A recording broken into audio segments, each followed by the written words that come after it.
One afternoon, as Edward puffed past the vicarage orchard, he was surprised to see how busy it was. There were people upon ladders, carrying crates and gathering apples into bags, all helping Trevor and the vicar prepare for Sudbury Market.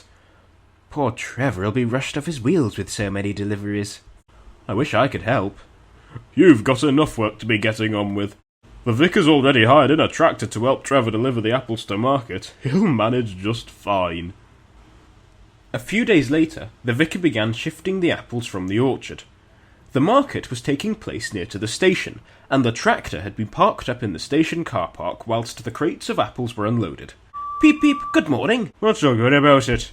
We've got to get up early and make repeated trips, and I'm surrounded by the old-fashioned. I may be old-fashioned, but I am useful. You're just a smoky old kettle. You belong in a museum, not working on a railway now. Edward was hurt, but before he could say anything more, it was time to go again. He puffed out of the station and headed for the junction where James was waiting. But before Edward could even begin to complain about the tractor's rude behaviour, James interjected. How's Shane settling in, then? Is that what he's called? Edward scowled. He's about the rudest tractor I've ever had the displeasure of meeting. Yes, I know. I brought him here from the Arbor on my last goods train. He moaned continually about us being out of date. Soon shut up after a few hard bumps, though.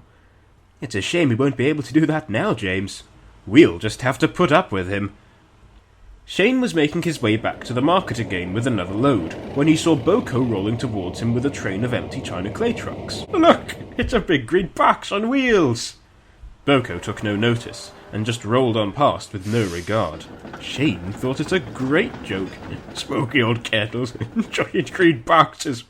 What a queer place.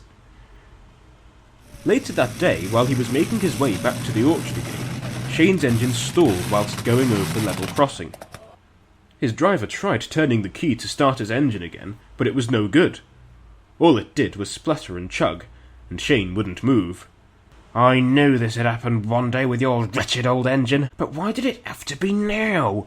Don't blame me, he snapped. If you would maintain me better, we wouldn't be in this mess. We'd have been better off just using Trevor. At least he's reliable. In the distance, they could hear the sound of a train approaching. Boko blasted his horn to warn traffic at the crossing to stop and let him pass, but he had no idea that Shane was stuck on the crossing. The driver waved furiously at Boko's cab to warn them, but it was no good. Boko's driver slammed on the brakes, but the weight of the trucks propelled him forward regardless. Shane's driver ran for cover, leaving Shane shouting in terror. Boko batted into Shane and dragged him along the line for a few yards before eventually throwing him clear into undergrowth and shrub. Boko finally stopped the train, and his crew jumped down to see what had happened. Shane lay in the bushes, looking all to pieces, and groaning miserably in pain. Was everything all right?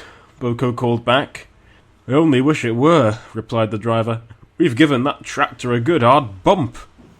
Boko and his train were taken onto the station by Donald, and Shane was lifted from the bushes by a crane and taken away for a full inspection. When he reached the junction, the Fat Controller spoke to Boko. The accident wasn't your fault, Boko. There was nothing you could have done to prevent this, so don't feel too bad. Here's hoping you've knocked some sense into that horrid tractor at long last, chuckled Edward. You must go to the works and have your back end mended at once, the Fat Controller continued. That tractor has caused no end of trouble throughout his stay here. But, sir, Boko begged, who'll help out here? The Fat Controller smiled.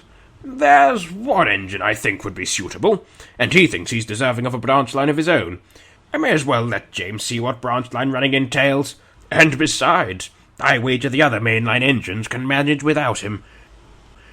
Trevor finished the last of the runs to market on his own, and chuffed home feeling very pleased with himself.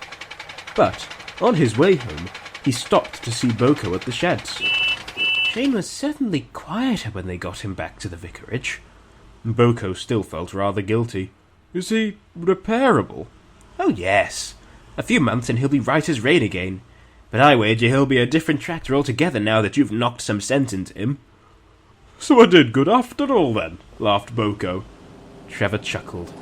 You certainly did, but by accident, you might say.